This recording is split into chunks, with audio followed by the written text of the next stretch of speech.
I welcome you, all of you. Good day, Toastmasters, and our distinguished guests. I am Kenneth Kajora, a teacher by profession from Uganda, East Africa, and I'm going to be your Sergeant at Arms or the Zoom Master of this meeting. Our club mission, we provide a supportive and positive learning experience where we are able to share each other an experience that each member is empowered to develop communication and leadership skills, resulting in greater and self-confidence and personal growth.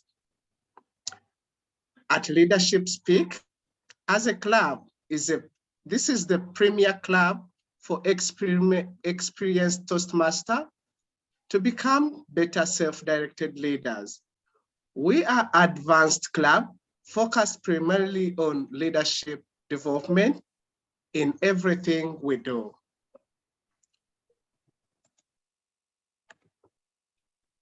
Our timer will raise up the hand for each one of you to be able to recognize him. And our Toastmaster of the day today is distinguished Toastmaster Rana. Rana is the founding district director of District 114. During her tenure,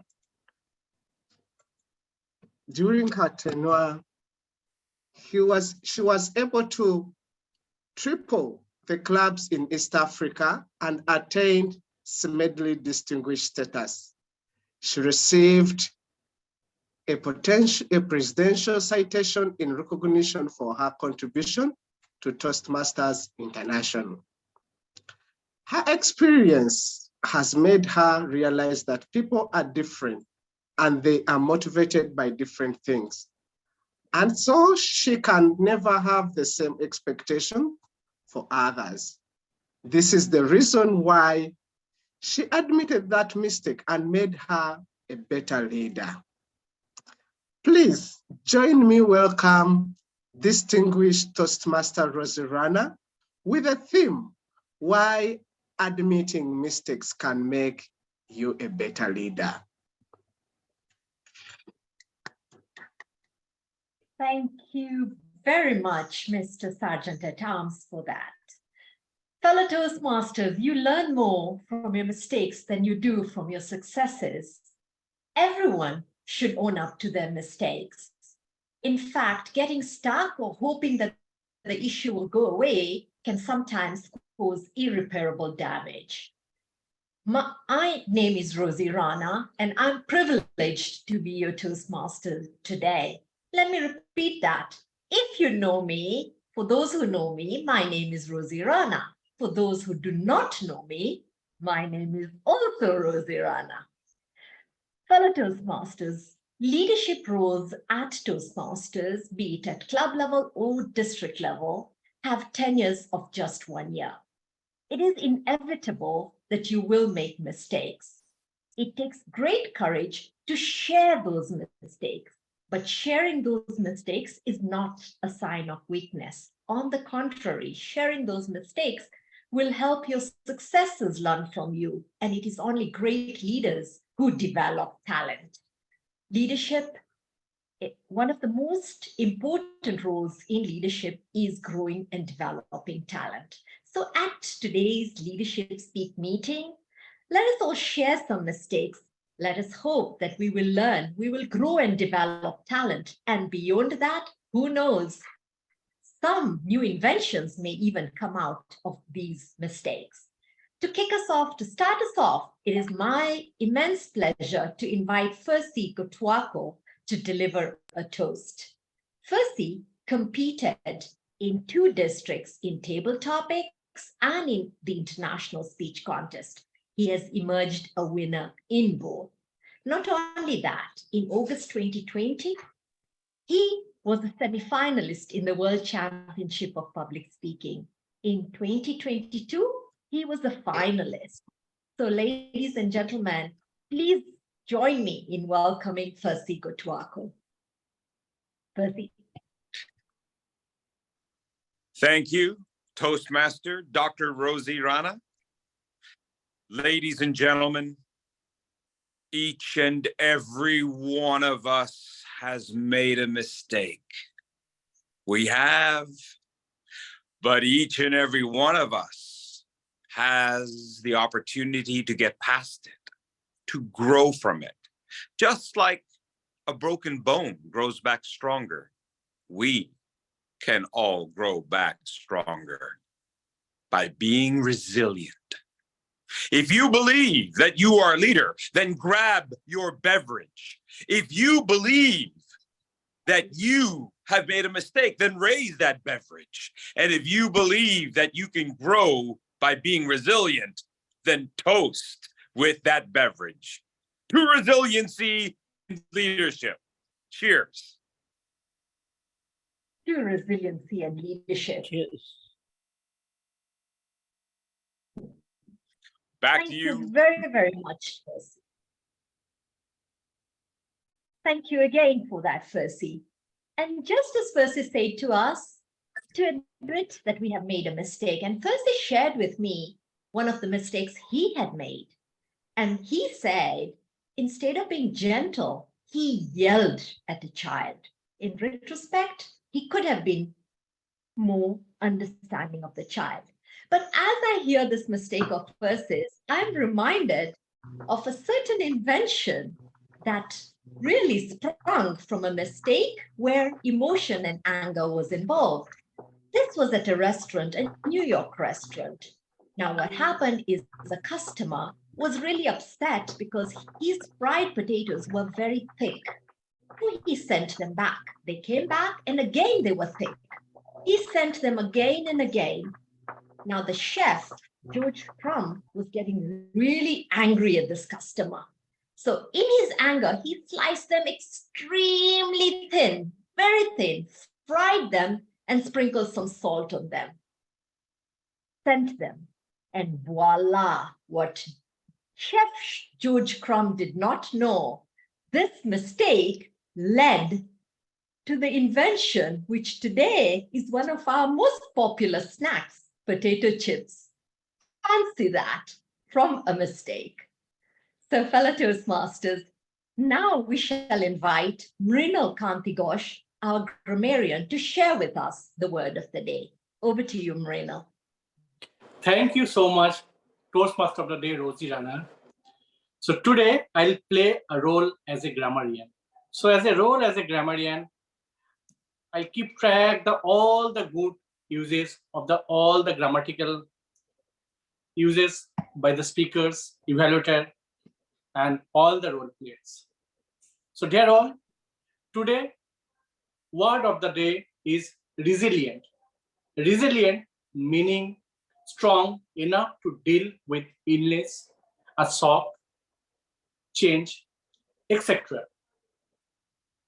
In sentence, we can use resilient leader have the ability to sustain their energy level under pressure, to cope with disruptive changes and adapt. So this is the example of resilience. I urge you, please clap your hands whenever any speaker, evaluator, or any role player talk about word of the day, resilience. At the end of the day, when our general evaluator call me to submit my report, I'll submit the report to general evaluator. Back to you, Toastmaster of the Day, Rozy Rana. Thank you very much, Mrinal. And I think it's a very apt word because I remember you showed remarkable resilience last meeting when you had all the challenges with technology. So very well done to you.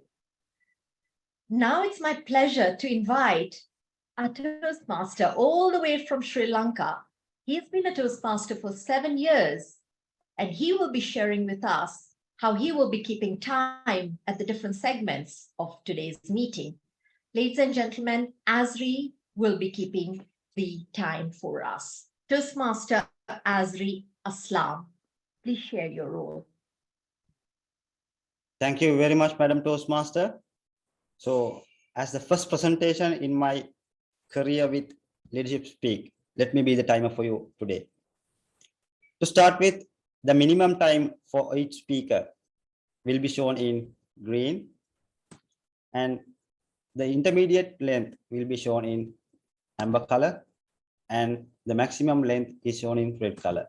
So 30 seconds additionally is allowed. In terms of educational speeches, we have 2 icebreakers. So the 4th minute will be shown green and 5 amber, 6 in red. And 1 educational speech with same 5, 6, 7, and 1 more good and a lengthy one, which will be at 18 green, 20 and 22. Back to you, Madam Toastmaster. Thank you very much, Azri, and congratulations on taking up your maiden role today at Leadership Speak. It's a pleasure to have you on board with us. Now, fellow Toastmasters, we are moving on to our Leadership Speak educational speaker, who is none other than past District Director Noorul Munawwara. Now, Noorul shared with us, she was courageous enough to share a mistake that she has made during her journey as a district director. During her tenure, someone reported to her that an inactive member was conducting a speechcraft for an institution. In her passion to protect the Toastmasters brand, Noorul rushed to rectify the situation. What she overlooked is that really speechcraft is not the docket of a district director. Issues pertaining to speechcraft should be handled at club level by club officials. But Noorul was so enthusiastic. She went, she talked to the institution, and she managed to rectify the situation. What she has since learned is that, oh my gosh, she expended precious time and energy. So the lesson she has taken on is understand your role, focus and give time and attention to your role, and let those who have other duties take them. This way you can be more effective. This said, Noorul must have learned this lesson very early because she was very effective, as evidenced by the fact that her district under her leadership was among the very few that attained Smedley distinguished status. Congratulations, Noorul. Now, before Noorul delivers her presentation, let's invite her evaluator, Francoise Bowen, to tell us the objectives of Noorul's speech. Over to you, Francoise. Thank you so much, Toastmaster of the Day. The purpose statement. The purpose of this project is for the member to practice the skills needed to connect with an unfamiliar audience. This is connect with your audience. Back over to you, Toastmaster of the Day. Thank you very much indeed. So Noorul is delivering her presentation from the Dynamic Leadership Path Level 3, and the title of her speech is, If Not Now, Then When? If not now, then when? Noorul Munawwara.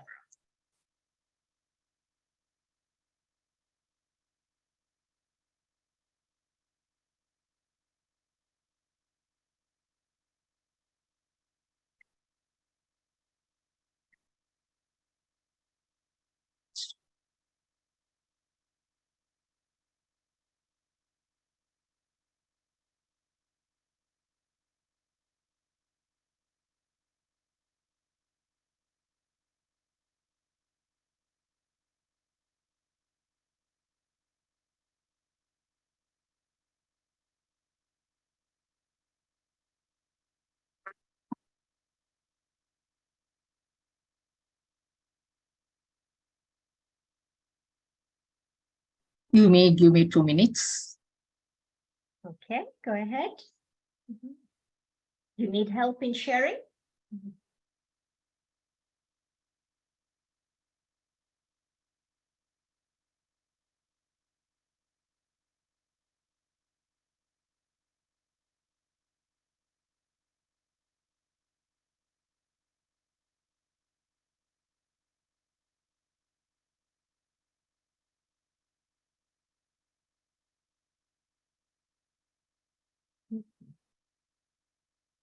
Noorul, we do not. Oh, yeah. Good. Brilliant.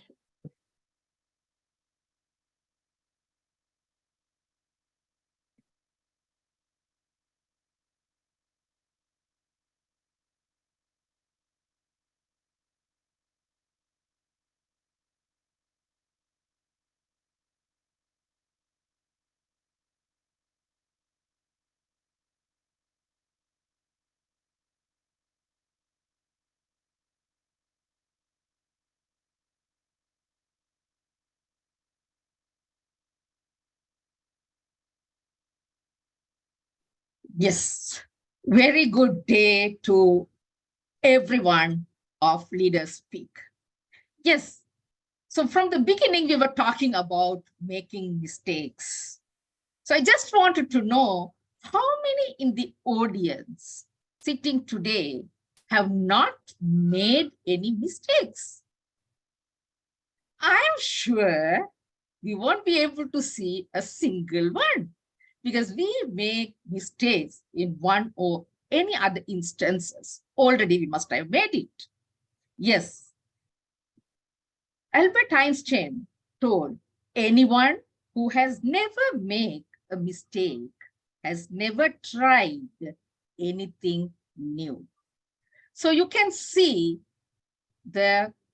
what the benefit out of the mistake, what you really do it. What you really do it.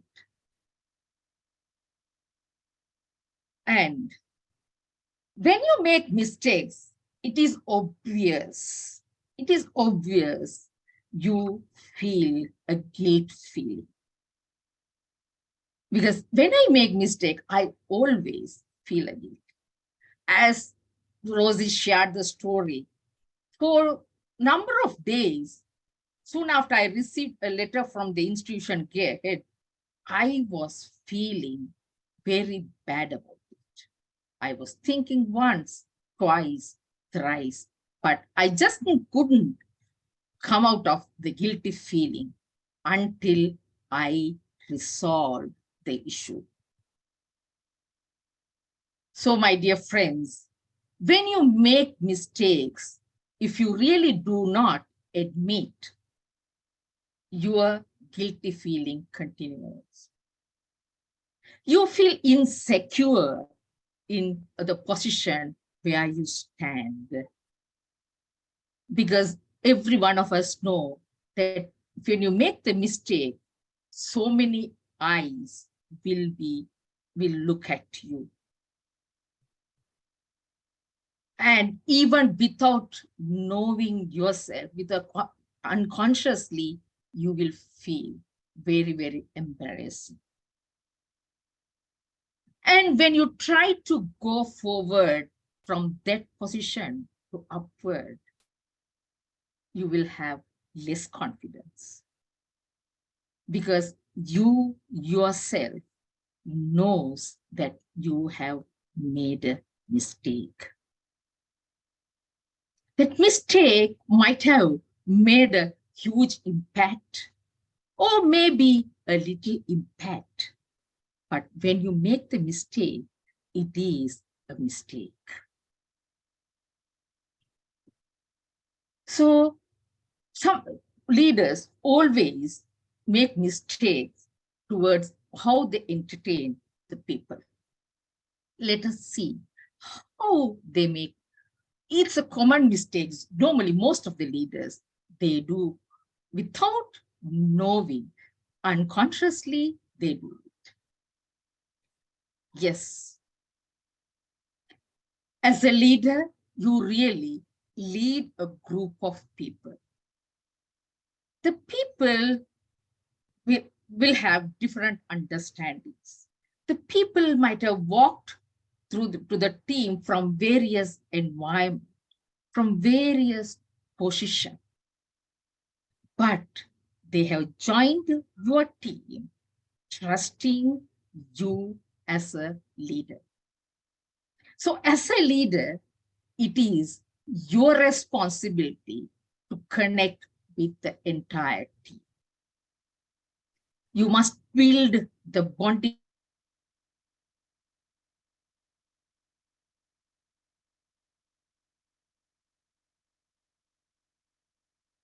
the team, and you are there for them, to support them. You are there for them to believe that what you are doing is correct. So when they do not take time to bond with the people, they have already made a mistake. And a leader should be available and accessible at any time, because the members might have various issues. Even in organization, if you are a leader, you may be having thousands of employees working under you, but different employees will have different issues. But when they have the issues, to whom they should reach? Because it is the leader who should be available and accessible to anyone in the team, maybe the layer next to the leader, or maybe the lowest layer of the team. But you are a leader. So if the leader is not available or inaccessible, then it is a mistake by leader. And we should know the group of people will have different talents. They will have different skills. But their project the team is handling might not need their talent, but we must use those talent to make use of them to do your task. So if a leader who couldn't identify the talents of his own team, that means he had made a mistake. My dear Toastmasters, now you must be wondering, even those small things are mistakes, but we never think that those are mistakes. And when you have number of employees working under you, it is your responsibility to give regular feedback. Why? Because the team working for you, the team working for your project. So it is your responsibility to give regular feedback about their performance and see that you're developing their skills. You're grooming another leader, because these are the important factors that a leader should look into. And sometimes leaders always focus on the final goal or final task or final outcome.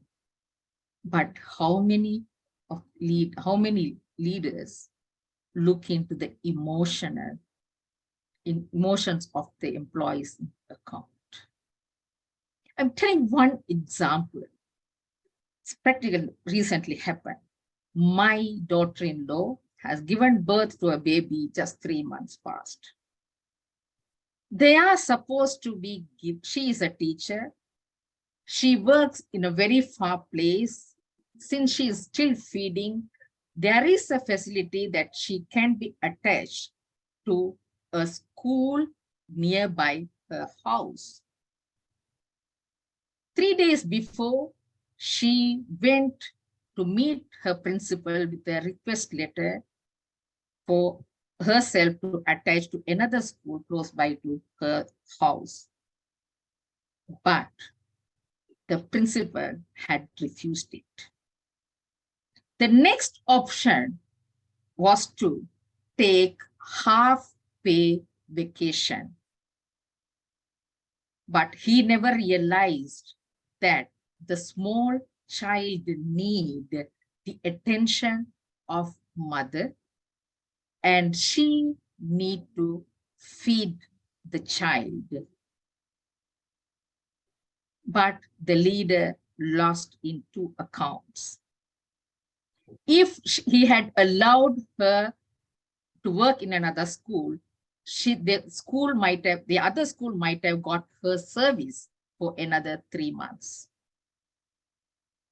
Though her service was not available, that particular school. Because of that, now she had opted to take half pay, where she is going to stay at home without giving her service for both schools. Here the emotions comes. Here the leader had thought only about his school, but even without granting that permission, still he is losing her service. So these are the things that we have to focus on the team. And also it is the responsibility of the leader to manage conflict effectively. We always know the team consists of different kind of people, walk from different environment, and they have different understanding, different capacity. Because it's always possible to any conflict arises between two. But it's the leader's responsibility to resolve this conflict amicably by speaking to them and looking at the conflicts and understand the conflict very effectively. Suppose if the leader fails to solve this conflict effectively, who is going to suffer? It is the entire team will be having issues. The leader himself will have more issues coming from the employees,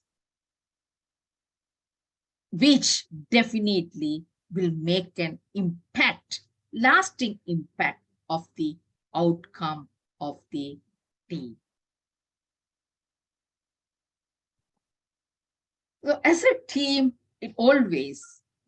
we should drive the change wherever we go. If you are staying in one place for a long time, of course, you will not like to have any change. But when you walk into a team as a new person, you can drive a change,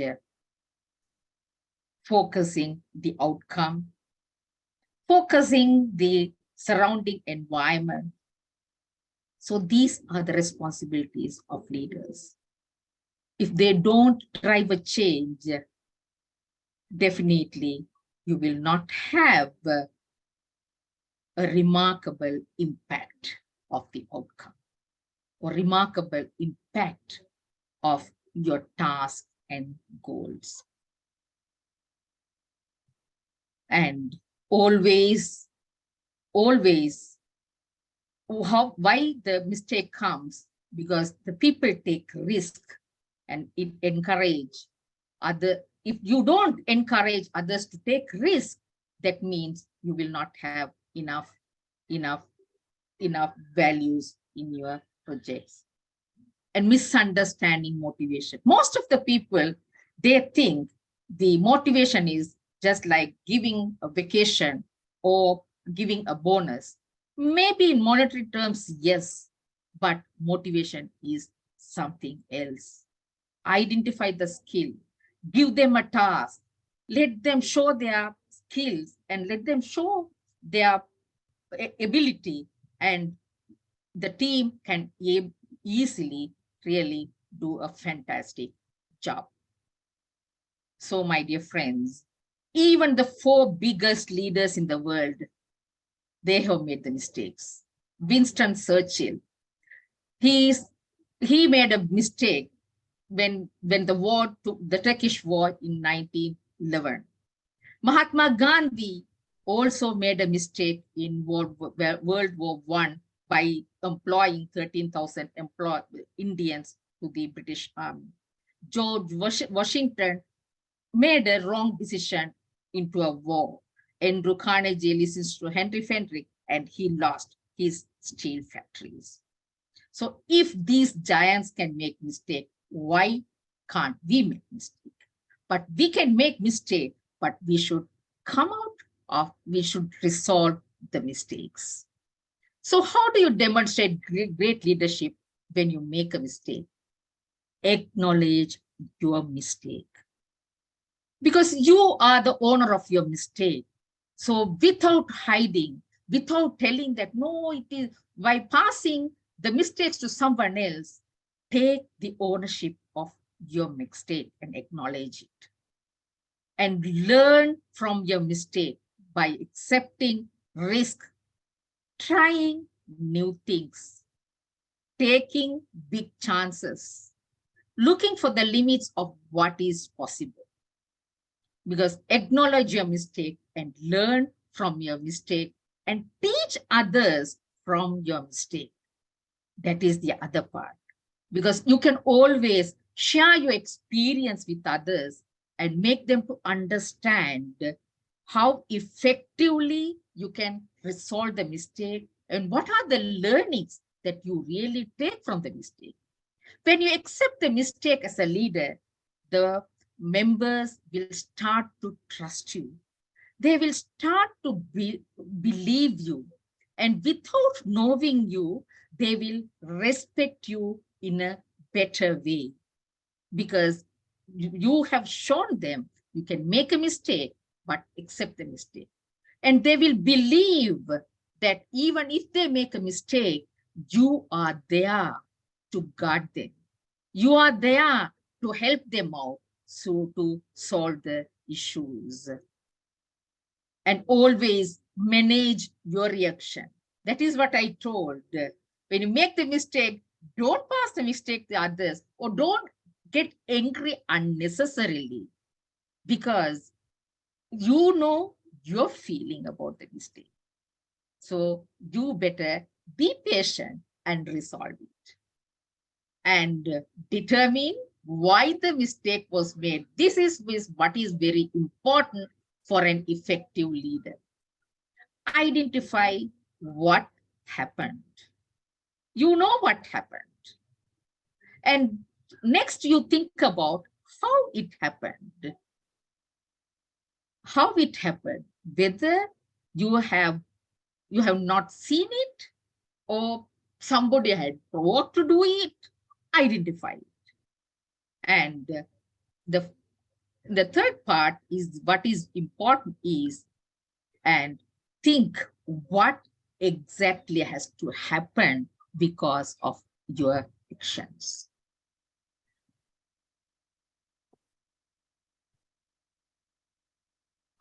So my dear friends,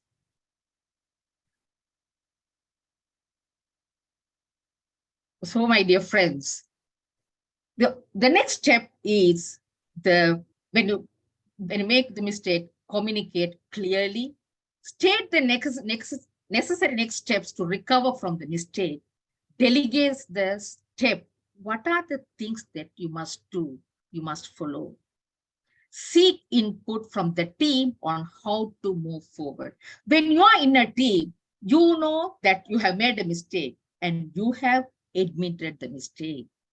And always you can reach the team and get some ideas, not from all, but from certain people, that how to solve the issues. So the mistake always is a learning opportunity. It's a learning opportunity. Then you can fix the problem.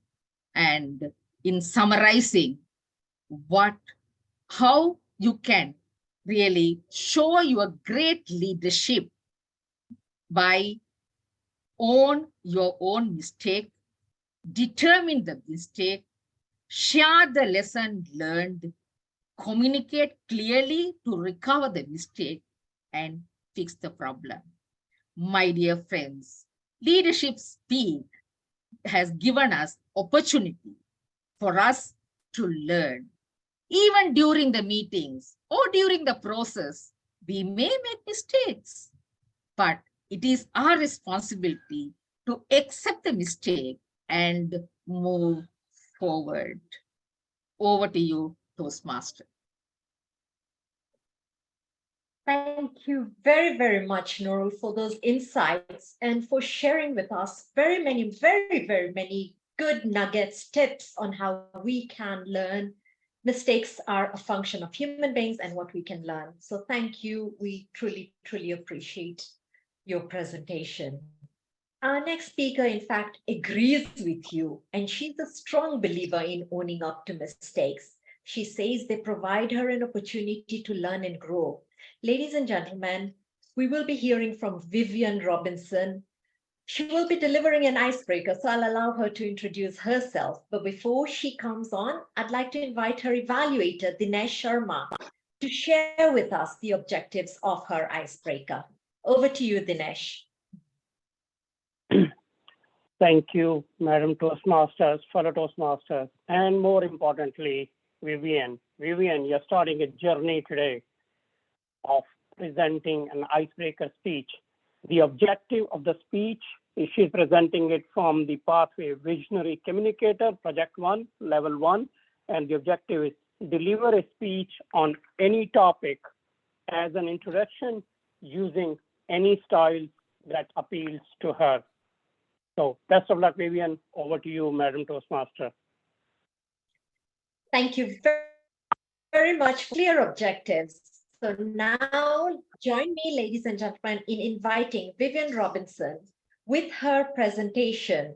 I faced a challenge and I conquered it. I faced a challenge and I conquered it, Vivian Robinson. Good morning, fellow Toastmasters, and welcome guests. On May the 26th of 2006, 5 a.m. in the morning, I was en route to my office, as I do every morning at 5 o'clock. I leave my home. I drove up the expressway, I-85, en route to work. That's a 1-hour drive from where I reside. I was in the 4th lane of the highway. I was at the speed limit because traffic was not heavy and there were not very many cars on the expressway. I was moving along and I noticed out of the corner of my eye that coming off the ramp to enter onto 85, that was a car that was really going fast. And I thought, he has 2 lanes and why is he going so fast? And as I moved up, the next sound I heard was he slammed into the passenger side of my SUV, flipped me over to the left 2 lanes, and I land right on the medium of the expressway. The last memory I have is that sound. That's the last memory I had. The next memory that I had when I regained consciousness was the EMTs saying to me, don't move. Don't move. We're coming in and we're going to lift you out. And lift me out is what they did. They took me immediately to the trauma center here in Atlanta. And once I was evaluated, it was determined I needed to have surgery to my left shoulder, left wrist, and my ring finger on the left side. I was immediately alarmed. And my thoughts were, how will I notify my husband? How will I notify my daughter? I didn't realize that there are processes in place to take care of all of that. My staff was immediately alarmed because normally I'm in my office between 6:15 and 6:30 every morning. And when 7 o'clock came and I was not there, then everybody started to wonder what had happened. So they called a couple of my emergency numbers and nobody knew because they had not been notified. It was the 9 o'clock hour before everyone was notified what had happened and how it happened. So that was the beginning of the challenges that I faced. I survived an accident that would have taken a lot of people completely out. Once I reached a point in my recovery that I could start physical therapy, that's when the challenges really started to mount up. because I had not moved that left arm for a short while. It was cast and close to my body. When I started taking therapy, physical therapy, we started out gradually. And then we start to work up as I progressed. I did something, I made a mistake because I did something that sometimes I'm guilty of doing, and that is not listening thoroughly to the instructions before I move forward. In therapy on one afternoon, that's exactly what happened.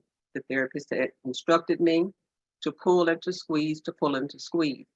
I listened, half listened, and I pulled and I squeezed, and I pulled and squeezed the incorrect way. As a result of that, a searing hot pain ran through the entirety of my left arm and shoulder. I screamed because the pain was so intense. And when the therapist came over, she said to me, "Did you follow the 3 instructions that I gave you?" And I said to her, I really don't know. I'm in so much pain." She released me that afternoon early. And the following day when I went back, she said to me, "These are the instructions." That time, I listened very carefully because I did not want to experience that pain any longer. My third challenge, once I finished physical therapy, was having to face driving again. Can I, in fact, drive up I-85 again, knowing those memories are going to be so vivid? Can I do this? I started driving again at home. I drive to the grocery store. I drive to the pharmacy. I would drive to a restaurant. But the challenge and the ultimate challenge is, can you drive on I-85 again en route to work? I thought about it, I processed it, and then I started to practice. On one Sunday afternoon, I drove up the 85 corridor and I came back. And on Sunday afternoon, we both know there's not very much traffic. The ultimate challenge was Monday morning. I was due back at my office on Monday morning. And so I left even earlier. Instead of leaving at 5, I left, I believe, at 4:15. And I started to make my way. As I made my way up 85 and I saw the traffic, flashes started to come through my mind. Is someone going to merge over 2 more lanes and hit me? Am I going to be able to move forward? Will I stop and freeze in the middle of the expressway? All these thoughts were going through my mind. And I did something that I normally do when I am getting ready to face a fear or conquer a fear. I started to self-talk. And in my car that morning, I said to myself, "You have come this far. It's been 8 months. Do you want to live? Do you want to continue to go where you want to go, how you want to go? And more especially, are you going to live up to the commitment that you've made to your family and staff that you were going to move forward?" With that, I moved right on toward 85. I kept going straight up like I did every morning. And after doing this for less than a week, I was confident that this is what I'm going to do. I am going to drive again. I'm going to live again. I'm going to thrive. Back to you, Madam Toastmaster. Wow, thank you so much, Vivian, for that story. Great story of courage and resilience. And I'm so glad that you are so well right now. Thank you. Our next speaker, ladies and gentlemen, will be our Zoom master, our Zoom hopper, apology. You can meet her in different parts of the world if you attend a Zoom meeting, be it Singapore, Malawi, South Africa, Canada. She is none other than Hannah Schmidt. Hannah is not just a Zoom hopper. I learned that she also has accumulated many real air miles. She says to me that one time she sat next to this woman who told her that apparently you cannot check your luggage in all the way. You have to get out during transit and pick it up. Hannah listened to her. And guess what happened? That was the big mistake. She didn't verify. Doing that meant she missed her connecting flight. She had to spend much more than $1 to buy a new flight. Hannah is not going to repeat this mistake again, not soon anyway. So today she will be presenting her presentation from the persuasive influence part And I would like to invite her evaluator, Mohammed Azimuddin, to share with us the objective of Hannah's speech. Over to you, Mohammed Azimuddin.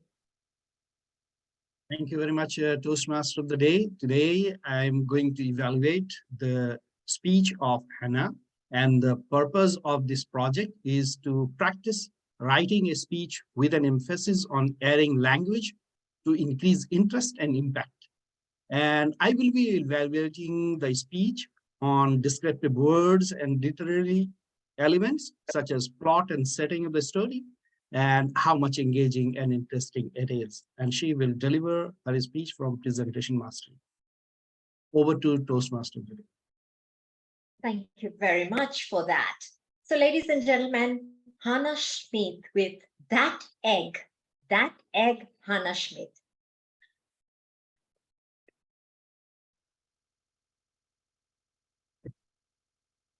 I talked to the trees and they listened to me.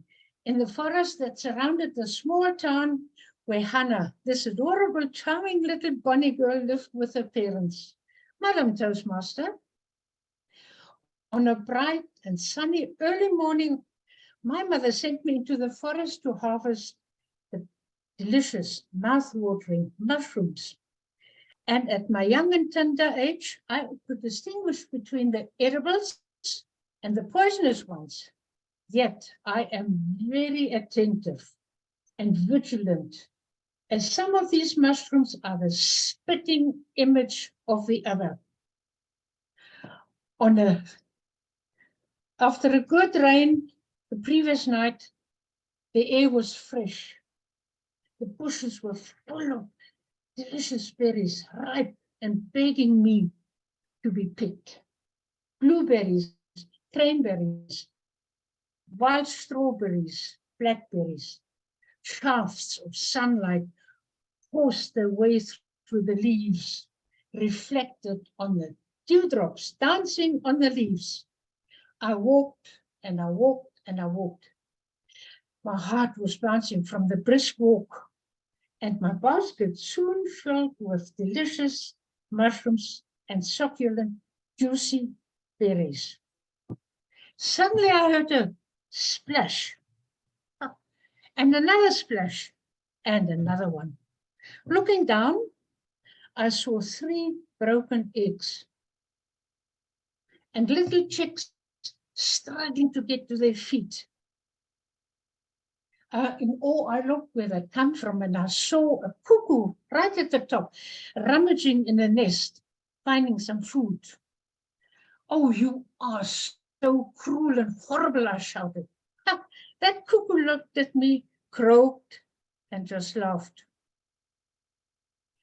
2 of these little fledglings did not survive that free fall.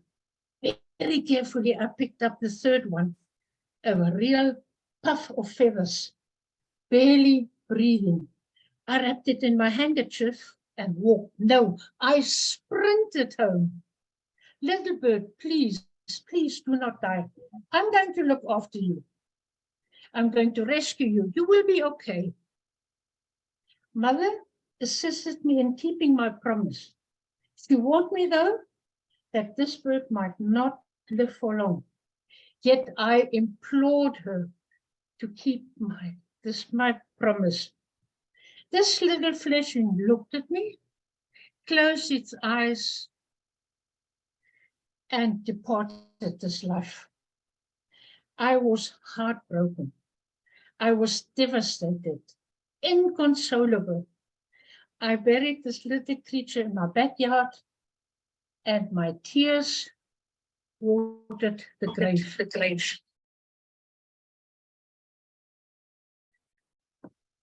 "Hannah," I heard my mother call. "Yes, Mother. Where's that basket that you took with you to collect the mushrooms?" "Oh, Mother, I forgot. I will go and fetch it quickly. I'm on my way. Bye-bye. See you soon with a basket full of berries and mushrooms." My eyes still swamped with tears, I ambled back into the forest, looking where I had left my basket. The last rays of sunshine were dancing through the leaves like ribbons. Rain was imminent. And looking for my basket high and low, I all of a sudden heard a splish.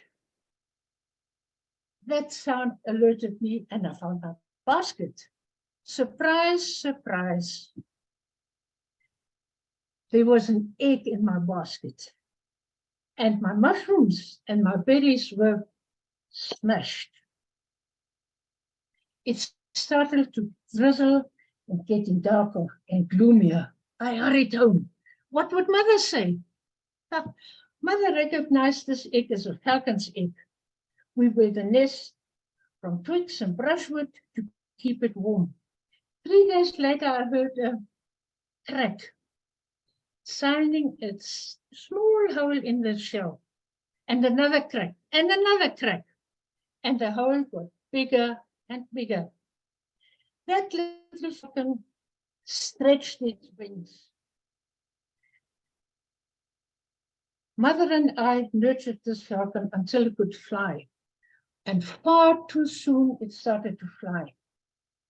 Made a U-turn, came back to mother and me, as though to say, thank you for rescuing me. We both sighed, heaved a sigh of relief. After all this excitement, adventure, and fulfillment of having saved a life, mother called me. We had a cup of steaming hot, freshly brewed coffee, and we reminisced about what we had encountered. You see, Hannah, this is a real life experience and a lesson both of us should be aware of. When you heard that splash, that egg was broken by outside force and life ends. When you heard that crack, that egg was broken by inside force and life starts. When you feel constricted, encapsulated, confined, and you can't find your way out, remember, crack that egg. And remember also, the most beautiful birds hatch from an egg. Madam Toastmaster. Thank you very much, Hannah. Isn't it incredible what we can learn from an egg? But a story of compassion, and you are evidently a very compassionate person. Thank you for rescuing the poor creature. Our next speaker is Nikhita Winkler, our recent champion, ladies and gentlemen. Aren't we so proud of her? Well, Nikhita shares with me that as a matter of course, she's generally very forthright, and she likes to say things exactly as they are. But she realized recently, when she was quite direct with someone, that we are different and human beings have different ways of thinking and different feelings. So we sometimes have to be sensitive to people. As leaders, fellow Toastmasters, we have to connect, we have to have quality relationships, and sometimes we have to adapt, and that's a lesson that Nikhita has learned. Today, she is delivering a presentation from the Persuasive Influence Path. It is a 22-minute presentation, a level 5 project, and I will first invite her evaluator, Sudarshan Seshadri, to tell us the objectives of Nikhita's speech. Over to you, Sudarshan. Thank you, Madam Toastmaster. Fellow Toastmasters and guests, today, Nikhita is taking a big step. She is going to prepare to speak professionally. This is the primary objective of this particular speech, which comes our way from the Persuasive Influence Path, as has been already mentioned. Her objective is to present a keynote style speech exemplifying professional level speakers' points of view or messages that support this particular style of speaking. In substance, what it means is that she is going to attempt to speak on a topic which can be delivered professionally. The time allocated is between 18 to 22 minutes. The speech is titled Leading with Rhythm, Toastmaster Nikhita Winkler. Back to you, Madam Toastmaster. Thank you very much. Over to you, Nikhita, with Leading with Rhythm. Thank you very much, Rosie. Today, well, not today, but today's speech actually is a challenge that my evaluator, Sudarshan, gave me. I wasn't sure what I could say in 20 minutes, and he recommended that I speak about rhythm. So if you find anything that I say today useful, please do thank him. First of all, I think that the biggest mistake we can make is by not being in tune with our unique rhythm. I will start by defining rhythm as it is written in the Britannica. Rhythm in music is the placement of sounds in time. It is music's pattern and movement in time. And it is derived from a ancient Greek word, which means to flow.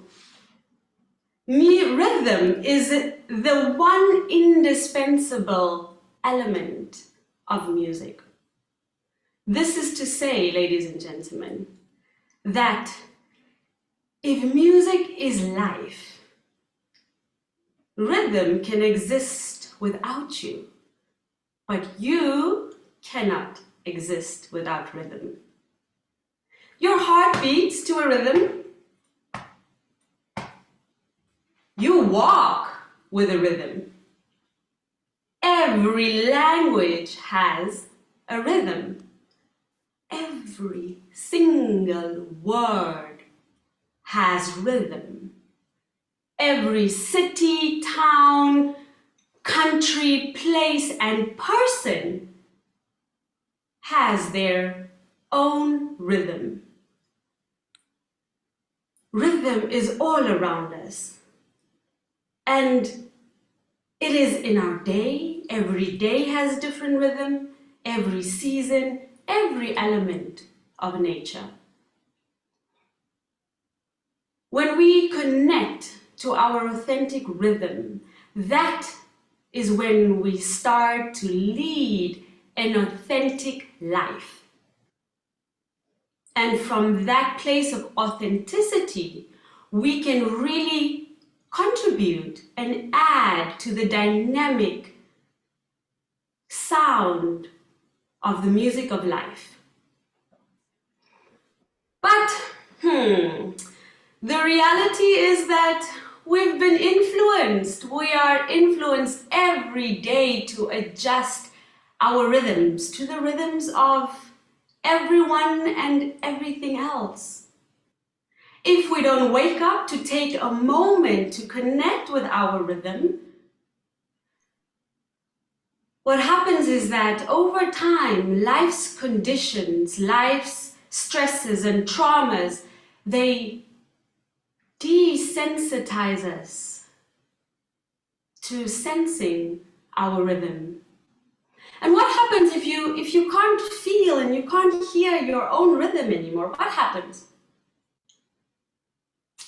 You stop dancing. There's no dance. And because dance is flow, it means that you would live a life out of flow. Everyone, each and every one of you can dance. And every one of your dance is a different dance, as Brahm once commented on my social media post. And Brahm, I'm sure that when you are dancing to your own rhythm, you're a beautiful dancer. I have no doubt. That is because we are all listening to a different sound.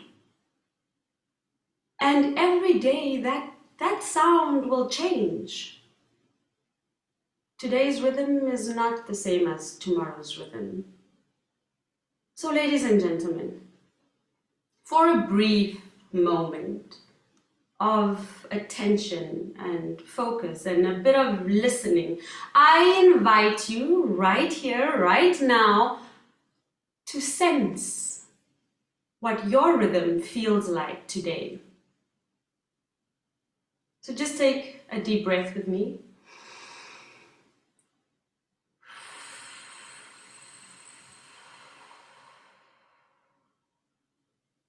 And one more.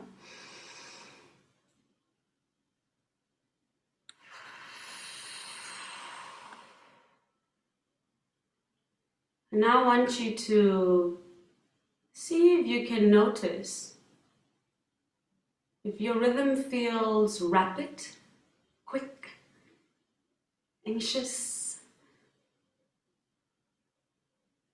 Do you feel a resistance in your rhythm, staccato? Does it feel disorganized and chaotic? Or does it feel fluid? Do you feel slow today or still? Or does your rhythm feel balanced?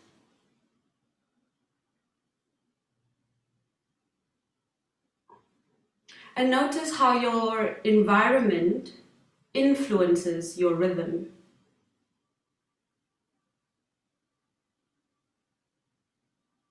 And now I would like to ask if anyone would like to share. Just raise your hand or just unmute yourself and please share. Just share with me what your rhythm feels like today.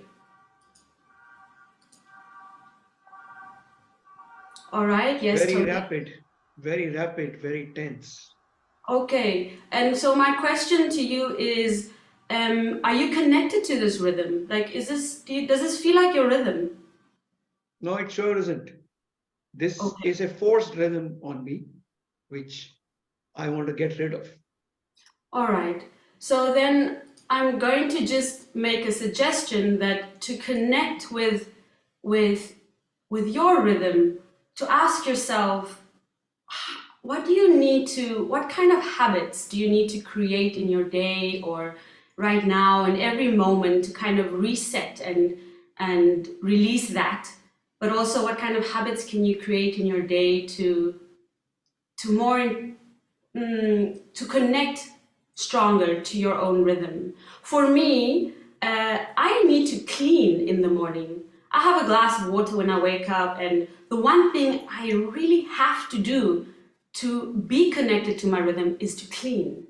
Sometimes I clean fast, and that's the rhythm of the day because maybe I'm rushed as well. Other times, most of the time, I take my time to clean. And in that moment, I am connecting because cleaning for me is something that I do mindlessly. And in that moment, I'm connecting to my environment, to what could stress me out today. I'm thinking and connecting to everything I need to connect to, all the challenges that I have to deal with today. But I'm dealing with it in the rhythm of cleaning. Thank you for sharing. I'm going to have one more share. There's not too much time. So, Dinesh. Thank you, Nikhita, for always inspiring us. One of the reasons I always attend Leadership Speak meeting is the being able in the community of the people that inspires me. Sorry, Dinesh. I'm going to cut you. That I'm going to tell you. Let me cut you. Please allow me to. I have a very limited amount of time, and the only answer I want from you right now is to tell me what your rhythm feels like. My rhythm feels like I'm inspired. Whenever I'm in a group of people, I am always inspired. And that's the reason I make every effort to attend the meeting of Can can you label the inspiration? Can you give it a rhythm? Can you give it a word that would relate to a rhythm? Now you make me thinking. Okay, I will leave you. I will leave you with a thought. All right, I will leave you with that thought, and then I shall continue. Thank you very much for sharing. For those who raised their hands, thank you for your willingness to share. The question is the rhythm that you're feeling right now the rhythm that your heart wants to dance to? And if not, then ask yourself, how can you create an environment that welcomes the rhythm that your heart wants to dance to? Ladies and gentlemen, I want to share with you one of my favorite improvisational exercises that I do with groups. Teams, I lead them into a circle. All right, so imagine we're a group of people right here. We're standing together in a circle, and always start with breathing to root and ground ourselves. Sometimes we hold hands just to pass on the energy and feel the energy. And then what I do is, what the exercise is basically about is creating a song, a jam session is what I call it. Jam is like, woo, we're gonna party now. Everyone just collaborates and we create a jam. All right, so the first person to enter the circle enters with their rhythm, all right? They set the rhythm. And they can create that rhythm with just movement or sound.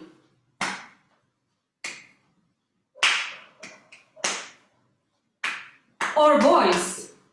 Hit, hit, hit, hit. And so everyone else thereafter who joins into the circle first has to listen to what's happening and then ask themselves, how am I going to contribute to that? How am I going to add to that sound? And so they can enter the circle by following the same rhythm to kind of amplify it, all right, of the person that's already there. And it could be 2 or 3 people that enter. It doesn't just have to be one person. So they could choose to amplify the rhythm. They can choose to respond. So, oh, eh, oh, eh, oh, eh, oh, eh, oh, eh, oh, oh, eh, oh. All right, they could choose to do a call and respond. They could choose to just simply move to what they're hearing. So whatever they choose, they enter this circle with presence to contribute to what's being created in the circle. So at any point, can any of those individuals leave the circle back to the circumference to then take a breath or just connect to the basic rhythm? All right, or to remove themselves from the circle so that they can listen again, listen to what's moving them, what wants to move them, and to listen to the sound that's being created. I absolutely love this improvisational exercise because what it teaches us is that we should be tuning into our rhythms every day before we enter our day. Our rhythms really set the tone and gives priority to all aspects of our professional and personal life. And the sound that this circle can create, it can be a masterpiece if everyone just really presents themselves to what is happening and how they can authentically contribute to beautifying that sound. So when we are leading, we have to be aware of the rhythms of our followers and the rhythms of everyone in our space. But we can really just be aware if first and foremost we take a step back to listen. And this is important because if we want to influence, it's important to work with the rhythms that are around us and without interrupting everyone else's rhythm, but by listening to in what rhythms do each of the team players work at their best. So this is really key in environments where teamwork is essential. To know the rhythms of your team and to maximize on their productivity with this information. So here's a story on how I managed to maximize on the performance and authenticity of my dance students. I used to own, as many of you know, a dance school in Namibia, and part of that school had a social project that we were teaching dance classes weekly in one of the most impoverished areas of the city, Banduk City. This was a project that was funded by Orange Babies Foundation, and we taught 3 times a week. In those 3 days a week, we taught ballet, hip hop, and then traditional dance.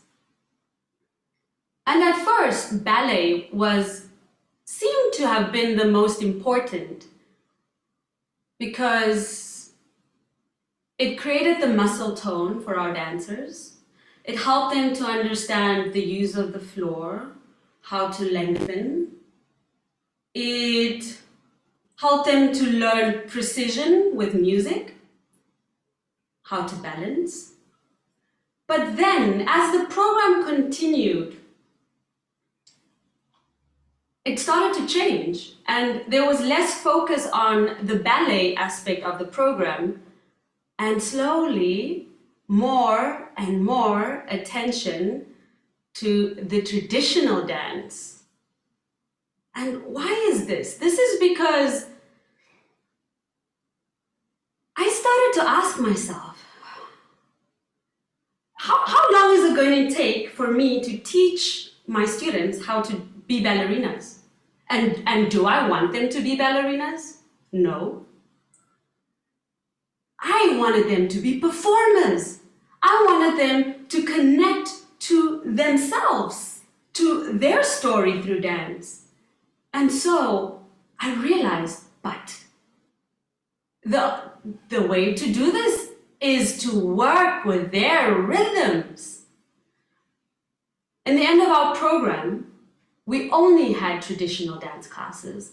I hired a traditional dance teacher, and if she wasn't available, I brought in teachers that were doing more street styles, more rhythms that were related to the lives and the backgrounds and the cultures of these students. And so, ladies and gentlemen, guess what happened? It became a collaboration. A collaboration between the teacher, the student, and basically they were sharing everything they knew about their different cultures.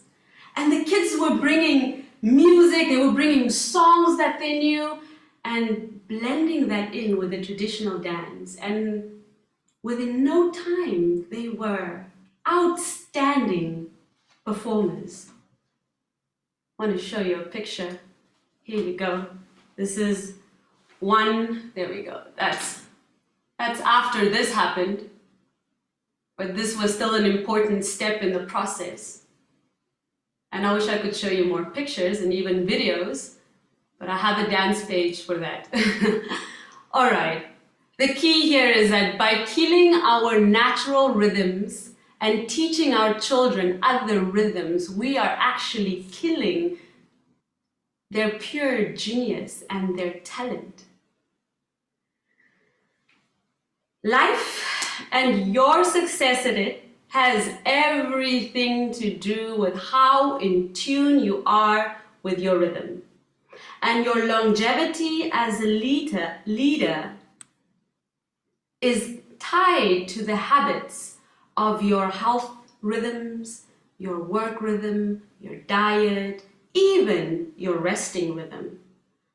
In order to connect to your unique rhythm, you really have to take time to listen. Just as we are learning to listen as we are evaluating and learning to listen through our evaluations, I encourage you to take those tools and apply them to yourself. There are so many people here and everywhere who they don't like looking at themselves. But you have to look at yourself to work on yourself. And looking at ourselves can help you to reflect on how far you've climbed. Because at the end of the day, yes, we can all make it to the peak. Obviously at different times, with a different dance, all our way up. But if you are focused on catching up with the person who's already up there, you're going to lose out on the moments where you can stop and look back and see the view of how far you've come. And I want to share with you this quote, because in this world, we really have to reclaim our time and our schedule to prioritize the things that connect us to our rhythm. And here's a quote from an article I found, a 2014 article by Doug Dickerson on leadership. He says, many of us far too long have looked at what we need to get done versus whom we want to become. Growing into the person we want to become begins when we reclaim our schedule and put priorities in order. And as a leader, everything will rise and fall in the rhythm of your time. Ladies and gentlemen, in January, I started as a coordinator on a short course, in Germany. It's focused on building a sustainable future. And it's just one of the few things I'm doing. This was really an incredible opportunity for me, but after 2 months of working on this project, I stopped, like partway in the mountain. I stopped and I evaluated everything that I was doing in my life right now. And I asked myself how everything was relevant to who I want to become. And this project didn't fit. It wasn't aligned to the song that I'm singing and the music I'm dancing to. And so early this month, I resigned from my position as a coordinator, simply because it wasn't aligned. Yes, great opportunity, good for the CV. Maybe will teach me some great leadership skills, but not aligned to whom I want to become. And unfortunately, that is a setback for what I wanted to achieve for my high performance leadership project. But I've lifted a huge weight off my shoulders so that I can dance again. So I want to ask you something. I want to ask you to imagine rhythm and music to be your dance partner in life. What tunes would you dance to? What would be the lyrics of your song? What sound or changes would mistakes create? What patterns would repeat? And how different is the song you are listening now from the one your heart wants to dance to?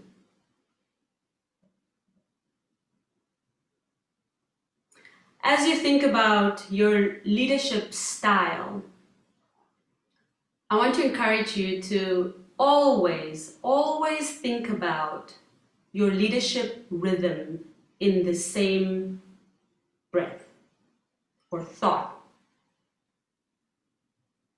If you have made decisions that are not aligned with your rhythm and authenticity, it is never too late to lift that weight so that you can flow again. It is easy to know when you are not aligned, when you are out of tune, because you simply won't be flowing. That's how I know when I have a good speech versus when I don't have such a good speech. It's just about the flow. Practice your listening every morning, and before you step into any space, listen to it first. This is what I call leading with sensitivity. Even as a leader, when you can't feel the rhythm of your team, it's okay to step out to the circumference of, it's okay, of the circle. Step out. Take a moment to listen again. This is what I call leading with vulnerability. And if you are leading teams, establish a base rhythm.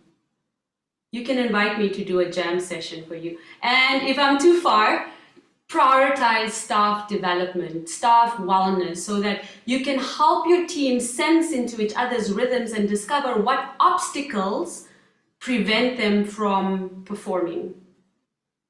Sometimes there's not enough dynamic in a team, so how can you bring out the authenticity with each individual team member? And ultimately, pay attention to the mistakes, because those are the repeating sounds that you might not want on your soundtrack. Ladies and gentlemen, let your leadership style be fluid. You have to enjoy your song. And remember, if you find your rhythm, every experience will be profound. And if you don't find your rhythm, every experience can be a miserable experience. Thank you very much. Back to you, Toastmaster of the Day.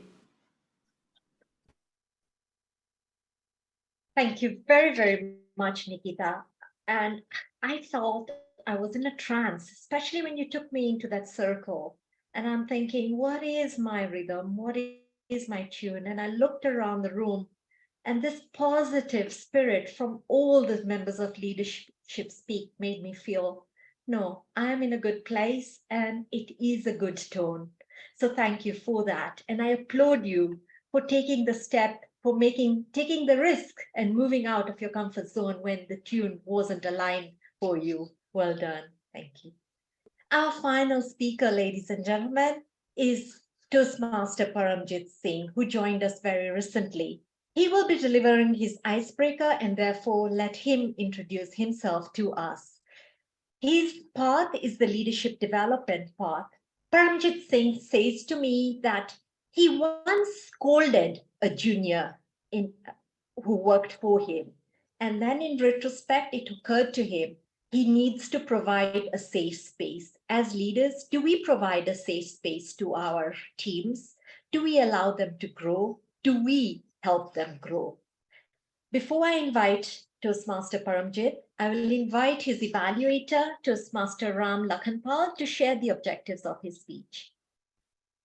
Madam Toastmaster, it's a pleasure of mine in evaluating Paramjit's icebreaker speech. Keep in mind that Paramjit has already introduced himself in a way like assuming roles in 2 successive weeks. How resilient he has been. Speaking from Pathways Leadership Development, as we know, it just goes to 4 to 6 minutes. His prime objective is to highlighting learnings, a new word, of leadership qualities during his life journey. And his title is I believe that Madam Toastmaster, you have it. And yes, back to you. Thank you very much, Toastmaster Ram.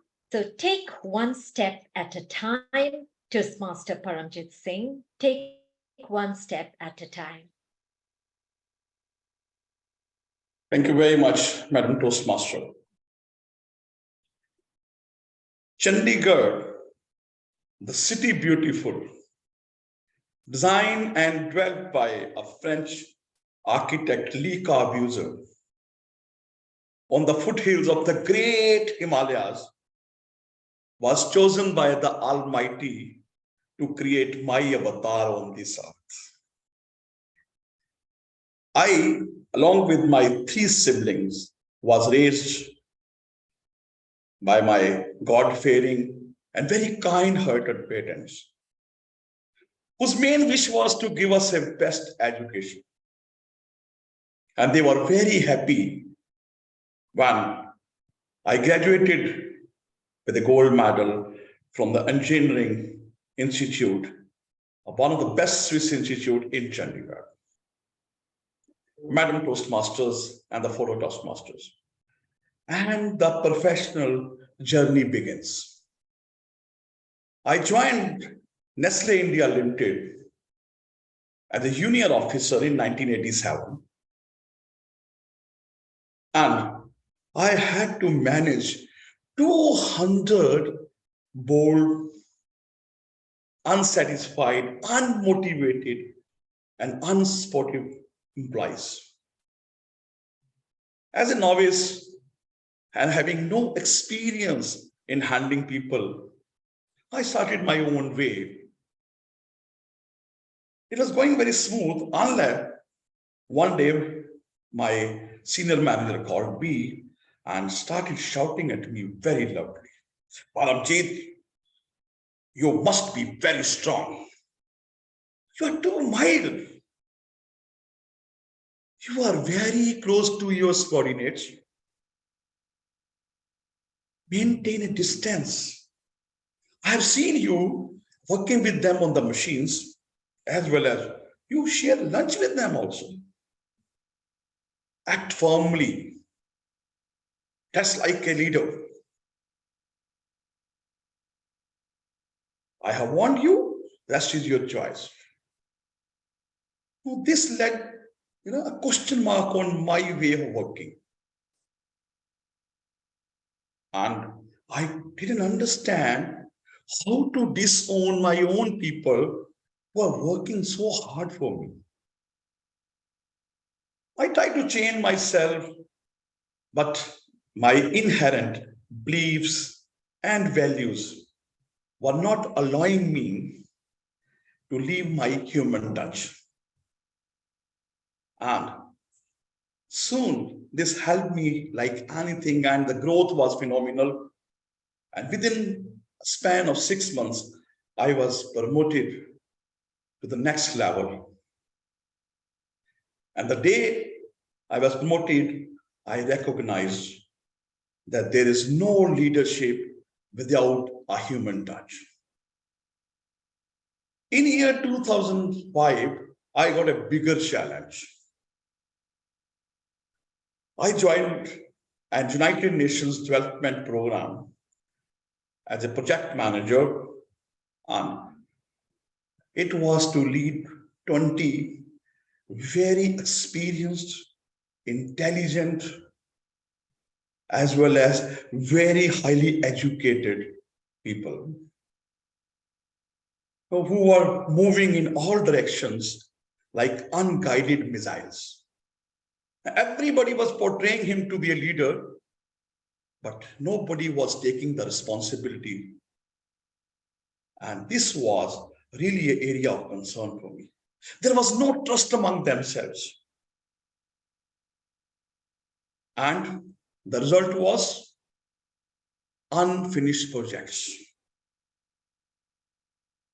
and low output. I very well understood that this is a time to intervene, and I started taking responsibility of the entire team. Even I saved few people's jobs who has done mistakes. And this started building trust among ourselves. And very soon, the results were phenomenal, and we started completing projects on time, and we were appreciated by Ministry of Defense and Ministry of Industry, India. I very well understood that creating a team, leading from the front, and be accountable for the whole team without leaving your human touch is a quality required by a good leader.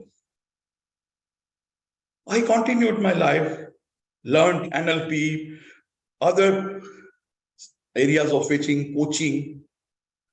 However, the quest was never finished.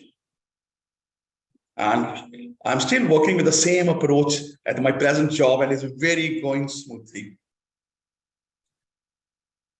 But the quest never finishes. And I believe that there's always a chance for improvement. And I joined for the same reason, Toastmaster International, joining Wings of Magic Toastmaster Club in UAE. And now leadership speaks.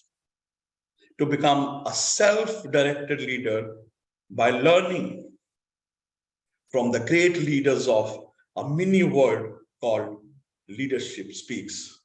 Over to you, Madam Toastmaster. Thank you very much, Toastmaster Paramjit Singh, for taking us on your journey of leadership. And we are delighted to have you on board with us.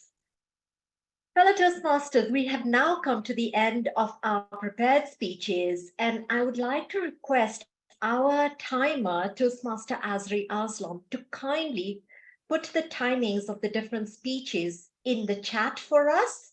And if I can also ask Kenneth, our SAA, to please run with the poll for the best speaker at this time. Wow, thank you so much. That was very quick. We have the timings of the speeches, and I hope that we can have the poll very soon. Super, it's in front of you. Let's give it a minute or so for everyone to select and submit their best effort speaker, or who they believe was the best effort speaker.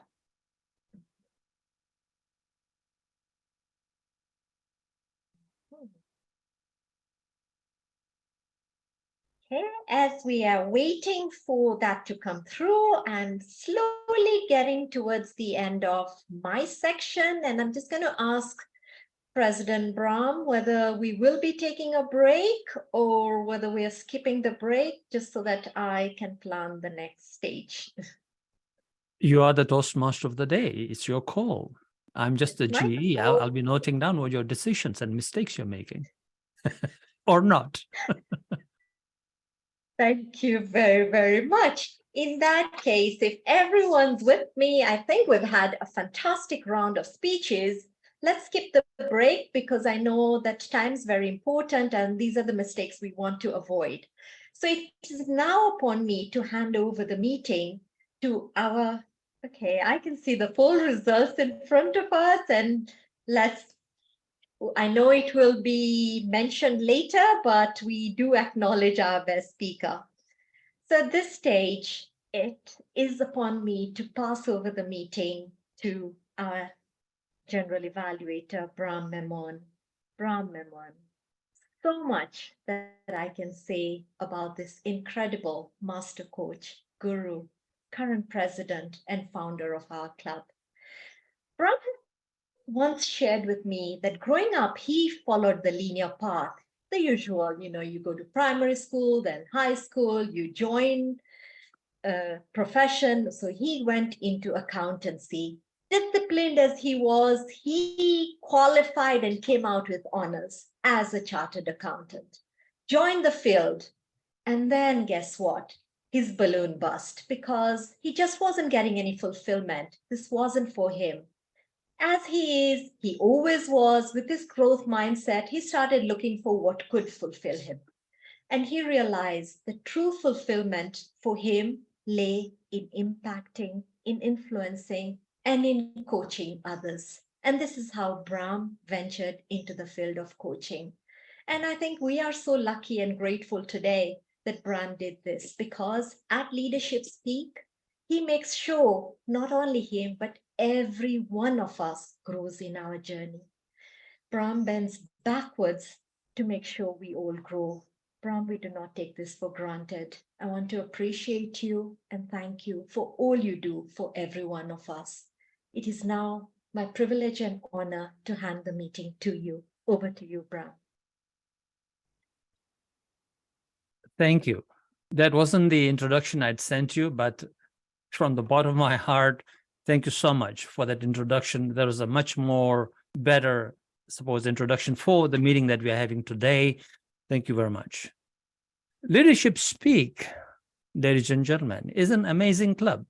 Now, of course, I would say that, right? I'm the club founder, but you will find out very soon through my evaluation as the general evaluator why it is an amazing club and why our membership is growing at a tremendous rate, much more above the average.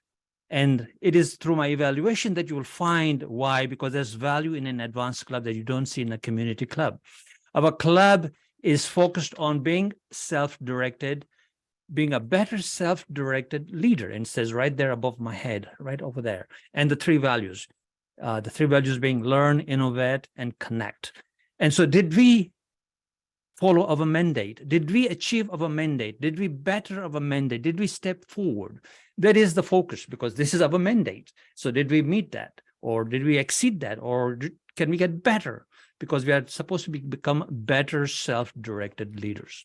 Ladies and gentlemen, it gives me great pleasure to welcome you all, guests and members. And here's something that I would like to say before I even called the evaluators. When I came into the room this morning, what an amazing environment that was. It was jovial. The club sergeant at arms, Hannah, and the club secretary, Francois, were there. And the meeting sergeant at arms, they were all there, and we were all joking, and we had a great time. And for those of you who come early, that is the time when we start to joke and all that. But as the meeting progress, as you know, we approach the meeting time, of course, the joking stops, because we have to greet the guests and we make sure we are aligned to the meeting about to start and embark on the journey. So if you really want to really connect with us, come early and enjoy and start joking with us and be aligned with us and who we are with our rhythm. Thank you, Nikhita. Rhythm is what I truly am trying to exemplify today, is what my rhythm is as a coach. Now, ladies and gentlemen, before I go into all that, I would like to call on, by the way, I'm using a part of my 7 minutes at the end right now. Before I go into the further evaluation of the whole meeting, I'd like to call on my team of evaluators. And my team of evaluators are all here today. They're present. They've been writing notes furiously, I've noticed. Our first evaluator is going to be evaluating Noorul Munawwara, who's doing the leadership speak education session. And Francois tells me that admitting mistakes makes her a better leader, because being humble is the key in and through life, and not turn up your nose to others. Like,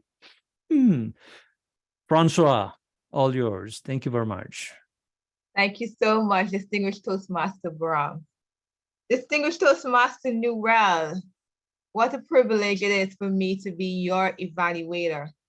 And I want to highlight a few things that I see that good, not so good, really good, healthy and impactful.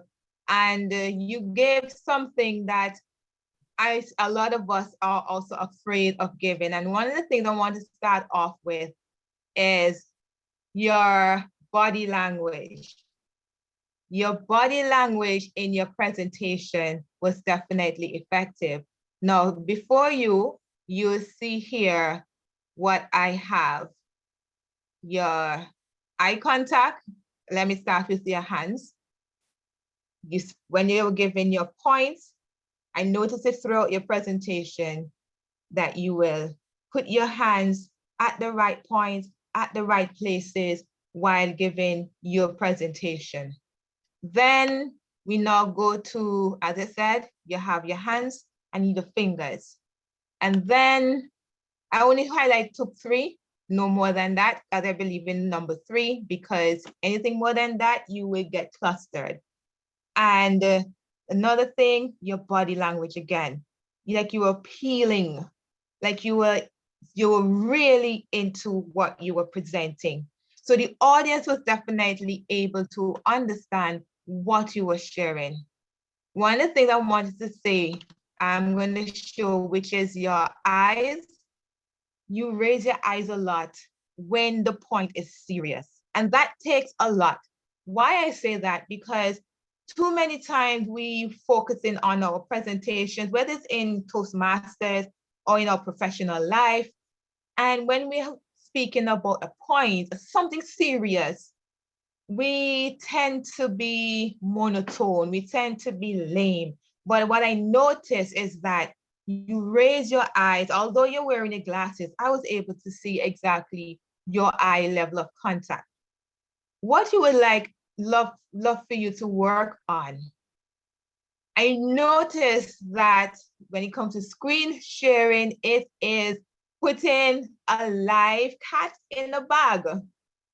When you are doing a screen share, one of the best things to do is to keep speaking, to keep your audience engaged. Because a lot of times we don't realize that when it's silent, the energy is sucked out of the room.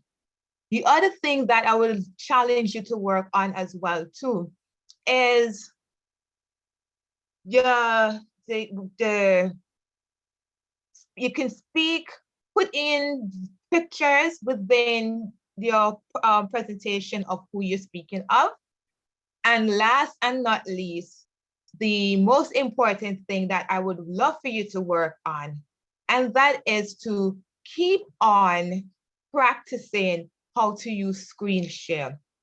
Keep on providing clear context, speeches, and body language effective fluently. More is given in my presentation to you privately. And I thank you so much for sharing with us your presentation. Back over to our general evaluator. Thank you, Francois, for that amazing evaluation. Now, here's some things that, Francois, that you could have focused on. Looking at, and if you can, please spotlight me, Mr. Sergeant at Arms. That's an evaluation for you, Mr. Sergeant at Arms. Thank you very much. Noorul. See, Francois, notice what I'm going to say to Noorul here. If not now, when? Great title for the speech. However, you know, there's always death by PowerPoint. You know, we go just lists of with no graphics, nothing, and just lists of many different points, which is really what we call death by graphics. And so you could have been done a little bit differently. Now, here's one thing that every one of us should really notice. What is a mistake? What is an error? What is a learning experience? Now, Hannah, as we heard in introduction, she made a mistake by listening to somebody, by making a bad decision. So when you make a bad decision making, that's where you make a mistake. However, when there's no awareness and you're not connecting with people because there's no awareness, or you're an introvert, it's not a mistake. It's all about awareness, and it's all about learning experience. So there's a mistake and a learning experience, and you had them collapsed together. Now I'm talking like a coach, so I have the distinction that you may not have. So here's the distinction. What is a learning experience? What is a mistake? And what's the difference? And at Toastmasters, are we making mistakes, or are we learning? And is this a learning experience? Because now we're bringing into awareness something that wasn't in our awareness. See what I mean, Rozy? The difference between the two? Thank you. So if it is bad decisions, it is a mistake. And so you can become a better decision maker, and it's easier to learn.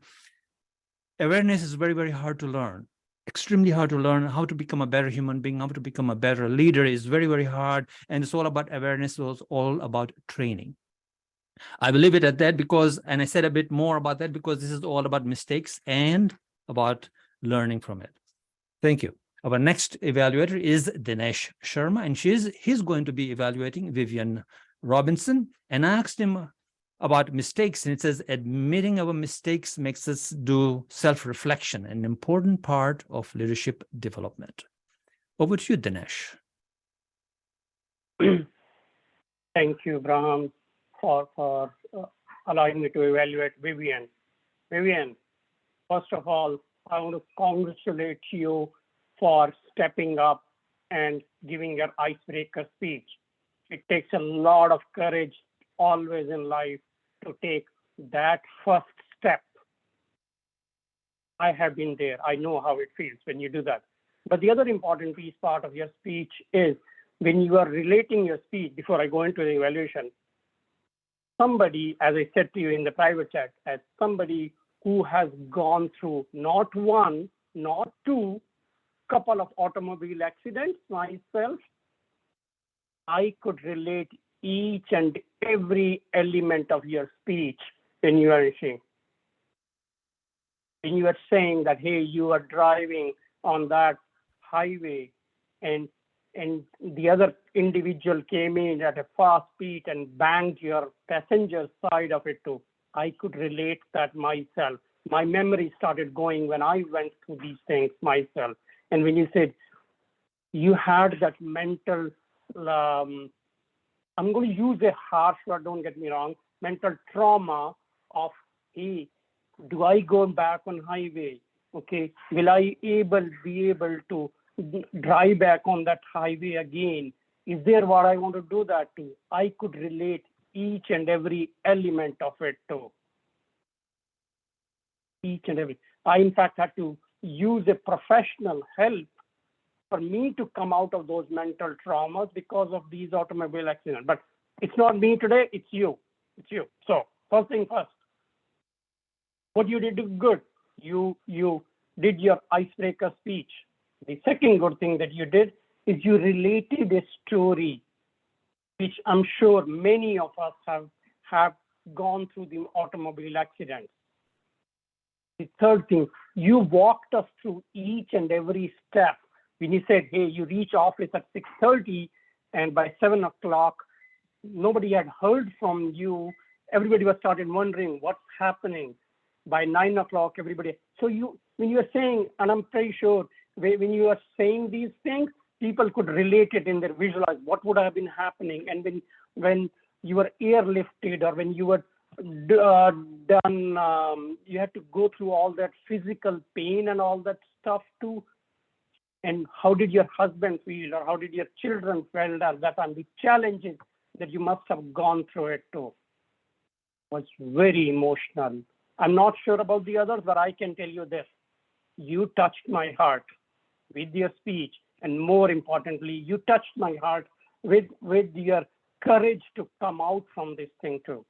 And the last thing, you asked me to focus on pauses, delivery, and gesture. I will send a private message to you in the respect of the time. I want to leave you with one quote that I tell it to everybody. And that quote is, strongest are the people who go through the battle we know nothing about it too. Strongest are the people who go through the battle we know nothing about this too. Back to you. Congratulations, Vivian, for all you've achieved in your life. Back to you, Madam Toastmaster. Oh, sorry, General Evaluator. Thank you very much, Dinesh, there for your evaluation. Where you could improve on your evaluation is you made the classic error of entering into the speaker's space by telling your experience, and it's not about you, which you retracted later on halfway through your evaluations. You wasted about a minute and a half about your own experience. It's not really about you. It's all about the evaluation and the speaker. Now they could improve, as well as the ending. The closing was also all about you. The quote about the strongest are those who go through. It's not about you. The evaluations are all about the speaker. So what is the content? What is the opening? What is the body? Did it did it flow through? Was there a takeaway? What was the information all about? And how did they conclude? That is what an evaluation is. And then we have to, that's also at the community level, at the advanced level, what else are we looking for in a speaker? So Vivian, take care of your opening, make sure that it has energy in it, and use your energy. You are an advanced speaker. You've been a Toastmaster for many years. Maybe this was your off day, but I would have liked to see more vocal variety, and when there was an accident, you're like, bang. That was a deliberate pause from me to show you that pauses are so important, and the eye contact through the lens is very, very important. So work on that, and I would love to see your next speech based on that. And also what I will be doing in my 7 minutes at the end is mention what the evaluators could have done better in terms of lighting, staging, and all that, Zoom presence. I'll mention that at the end. Let's go on to the next evaluator, which is Mohammed Azimuddin. And Mohammed Azimuddin has made, is going through a learning experience of how to provide an introduction for us. But thank you so much, Mohammed Azimuddin, for being here. And your story earlier on, before we started the meeting, about your Bengali. Thank you. Over to you, Mohammed. Hey, good morning, everyone. Especially my target speaker today is Hannah Schmidt. And today's story was a great wow. And today I can say that you excelled in your storytelling skills. my general evaluator and guest, let me give a very simple evaluation on this speech. That my speaker, you deserve a thunderous applause for such a wonderful imagery speech that captured our hearts and minds for 7 minutes. And you delivered your story with a powerful imagery language. So story was so panoramic, interesting, and full of descriptive words that I have taken multiple messages from it. And this was a childhood story of picking mushrooms from forest and segregating them into edible and poisonous mushrooms. When your mother asked you about the basket of the mushroom, you found that it is lost. But what was found? The story of a small creature hatching from the egg. So the descriptive words that you used in your story was excellently crafted and astonishingly presented with vivid and imagery words. Each set of words created a different story in my mind. And the story of finding a small creature hatching from an egg astonished, amazed, and surprised me when you described the fleshy, closed eyes and poor creature. The story boosted my feelings with the inspiration when you were heartbroken and determined to rescue a small creature. And I could make mistake in evaluating this speech, but as a leadership speech, I learned leadership skills from your story that focus on developing others, like either your followers or even small creatures. So be very ethical and civic minded towards even small creatures. Practice your generosity. These are the learnings that I learned from your story. Finally, I could say that the story was not less than a steaming hot, freshly brewed coffee. The aroma of the coffee mesmerized me with the selection of your imagery words. I would suggest at least use a prop to show a small creature hatching from the egg, and that would add additional value to your speech, because your story was for the audience from all over the world. They have the different understanding and skills to understand your story. They could field difficulties on making the proper image from your descriptive word. So, but the prof would help them. Overall, it was mesmerizing story with full of imagery words that actually give my day today as a successful day of storytelling and learning skills from you. Over to General Evaluator. Mohammed Azimuddin, what can I say? The language you use, the words you use are just incredible and very well done evaluation, actually. The way you progressed the evaluation and the feedback you gave the speaker.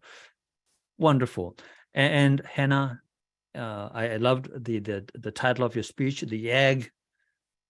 Now, here's what should take you to the next level that I would have liked the evaluator to actually express as well. Besides what you actually already did, which was, of course, to show maybe a picture of a bird, whatever, or an egg, or show us an egg, and so on, is to make sure that you take it to the next level in terms of your own speaking, in terms of how you're using your voice. I always say use HPL. Now, this is not high performance leadership project. HPL means using your voice high. That's what I did. I paused and then lower it and show that emotion of caring and who you are as an empathic person. Yet sometimes you have to, like, I took the egg and raced home. And then the emotion part comes in when you lower your voice and so on. Stand further away from the camera.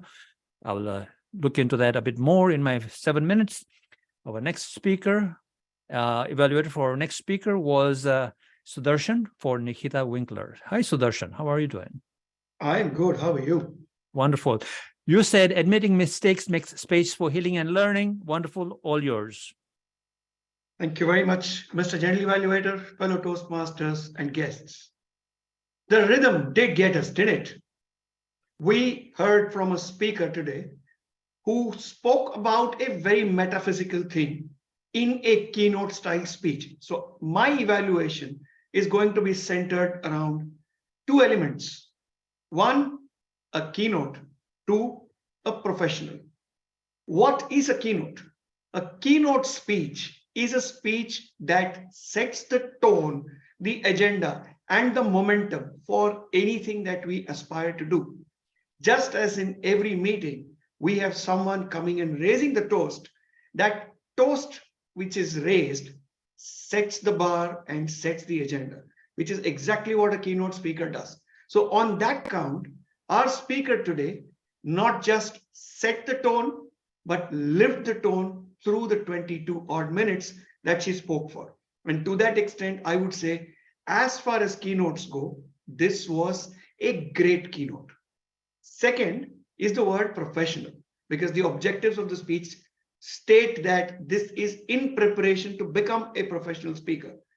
What is a professional speaker? A speaker who is paid for their thoughts, their ideas, and their suggestions, which means that whatever a professional speaker says has to be something that can be taken and implemented in your day-to-day real life. On that count, how did our speaker perform? Our speaker spoke about rhythm and its impact and its importance and its relevance in all that we do. Were there enough examples and evidences which could connect the speaker to what we are saying? I may be an accountant, someone else may be a doctor, someone else may be a lawyer. Can I apply rhythm in my profession?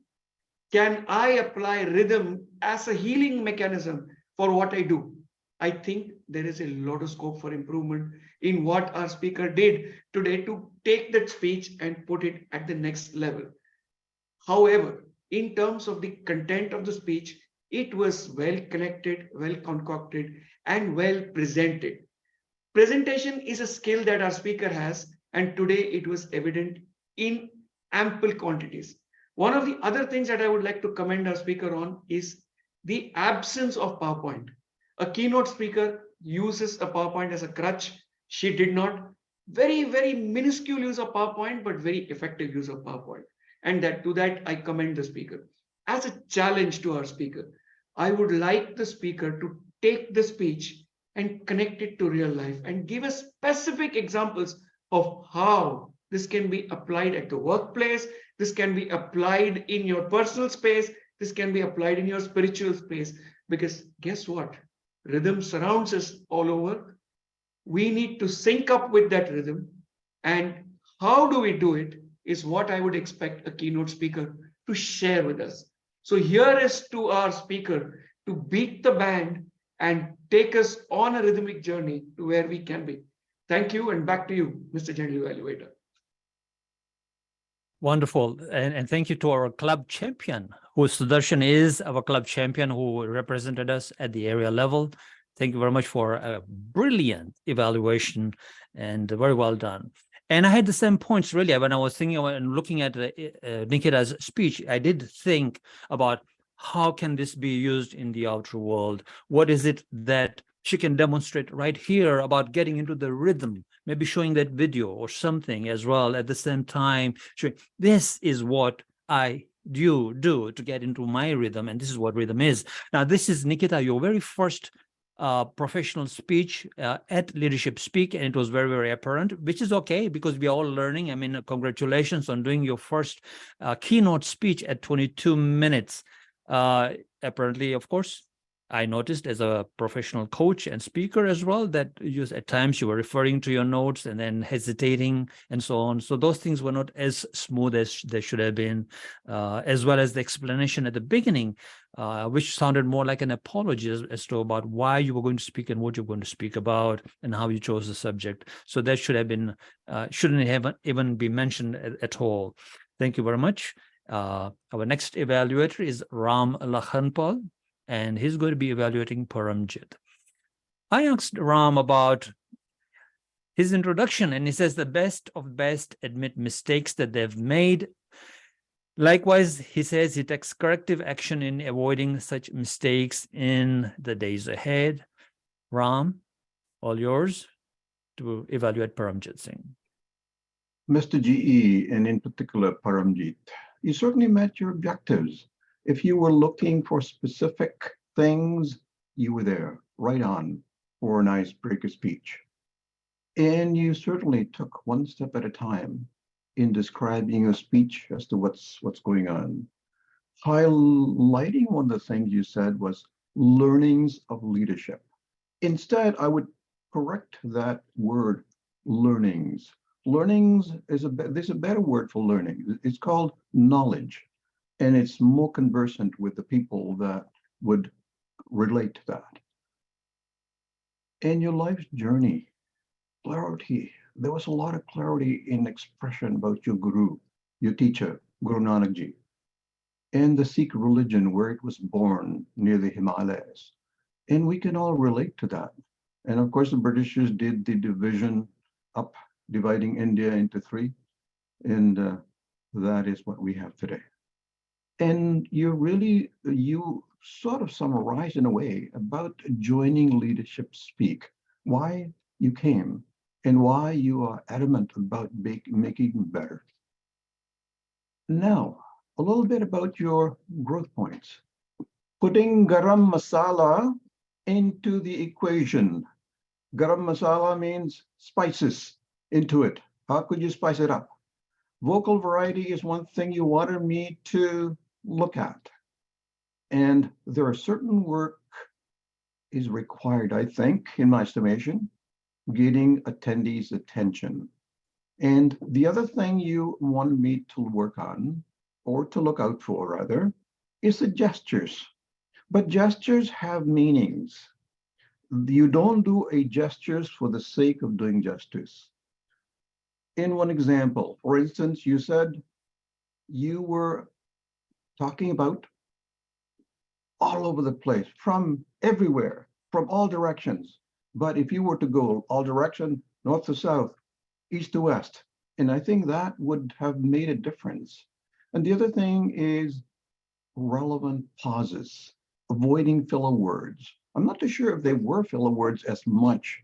You are an experienced Toastmaster in my estimation, and avoiding those filler words is where the pauses come in and how to go into the next one. And pitch, higher tone, middle tone, and very, very low tone in expressing the speeches and who they are. Who are you talking about? Was it a mother? Was it a father? Was it somebody else that you're talking about? And you though use those pictures to express who you're talking about. That will bring about a little bit more of the what you're looking for. And finally, a speech summary. Put the ribbon on the speech, and that will make it complete. Back to you, Mr. G. Thank you very, very much. Those were the evaluations for the day, and they were done well. Thank you, everyone, for your evaluations, for preparing and connecting with the speakers where you possibly could, and did the best that you can for today. Paramjit, icebreaker speech. What I'm really impressed, I mean, your evaluator was right online because it's an icebreaker, but you've been around for 1 year now in Toastmasters, I believe.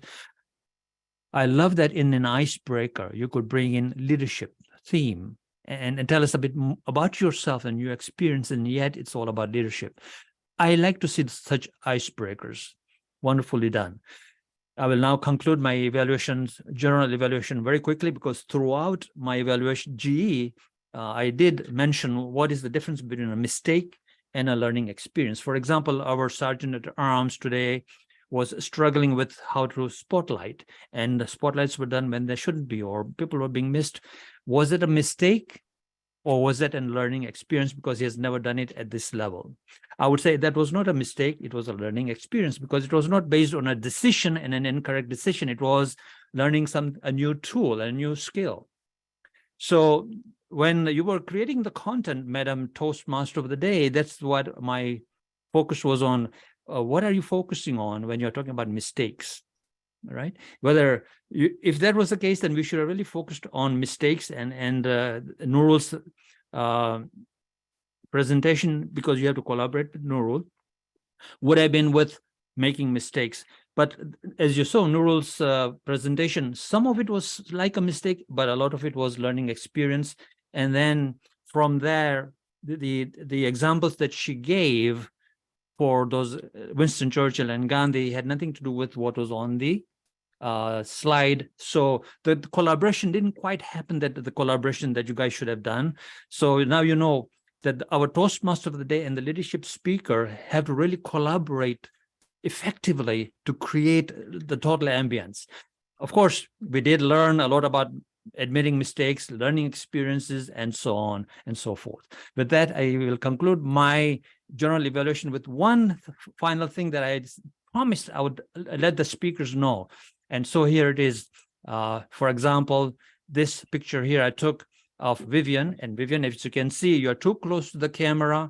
That background behind you does not do justice to your speech. That background should have been a plain background or a relevant background. So that didn't work.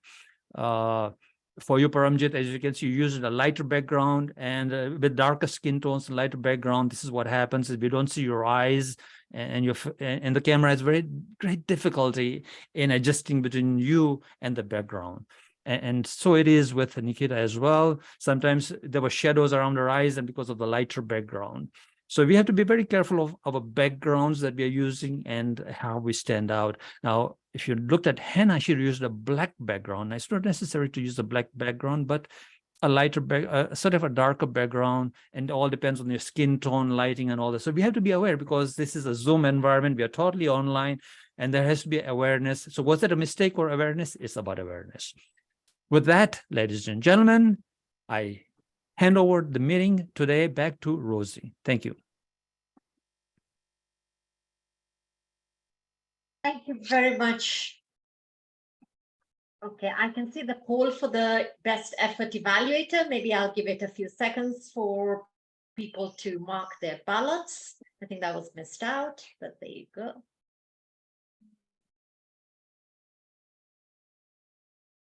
If you can please spotlight Rozy. Thank you. Okay. All right, ladies and gentlemen, our best effort speaker today was, drum roll, Nikhita Winkler. A big round of applause for her. Thank you very much. And our best effort evaluator, I'm sure you've all seen it, was Sudarshan Seshadri. Well done.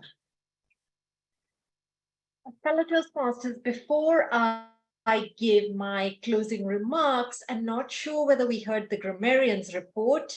You can share it perhaps on the chat. It might be easier with the time that's available. Is that okay with you, Marino? Can you host me?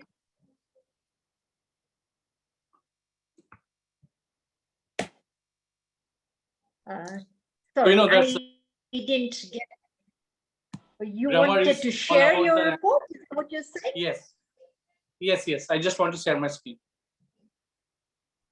Okay, so maybe you can do it, but in the interest of time, it will need to be very quick. Who can give him co-host rights? I'm not a host. Yeah.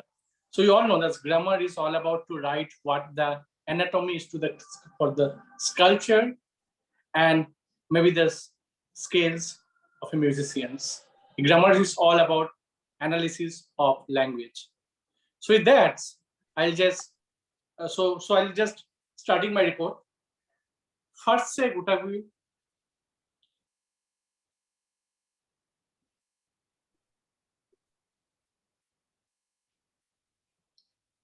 What are the use? 1 times. Rozy Rana 3 times. Toastmaster Noorul 1 times. Nikhita 1 times. I hope my screen is visible. And these are the improper grammatical uses and suggestion or improvement. I'll just come to the quick. During my speaking is better. During my speech, what reason did he came for here for? For what reason? Actually, bit of I think because of time restriction, I'll just share my screen. I hope my screen is visible.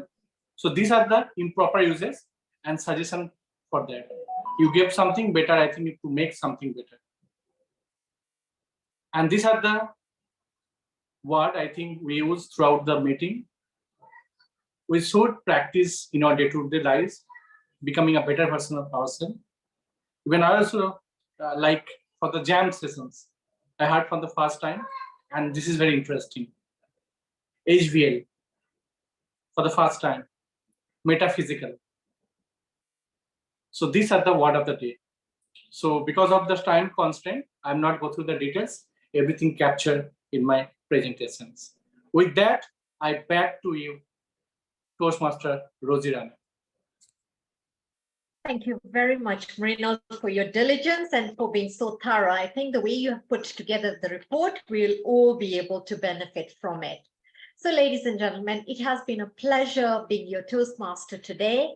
I have clearly made some mistakes and I welcome you to share them with me, direct message me so that I can have a learning experience from them, Brahm. But think of mistakes as something that does happen. Think of them as bumps on the road. And reflect upon them. Reflecting upon mistakes keeps you grounded, keeps you humble. The more we humanize ourselves as leaders, the more we will be respected and trusted. But beyond admitting your mistakes, always adopt a growth mindset. And again, this is something Brahm says, be willing to accept feedback, be willing to get assistance from your evaluators, from your mentors, from your coaches. This will build your character, this will build your strength, this will build your grit. And I'll close with a quote from John Maxwell, who says, successful leaders recognize their errors, they learn from them, and they work to correct their faults. Mr. President, back to you. Thank you very much. I will promptly adjourn this meeting. This meeting is adjourned. However, I'd love to talk to the guests. I love guests.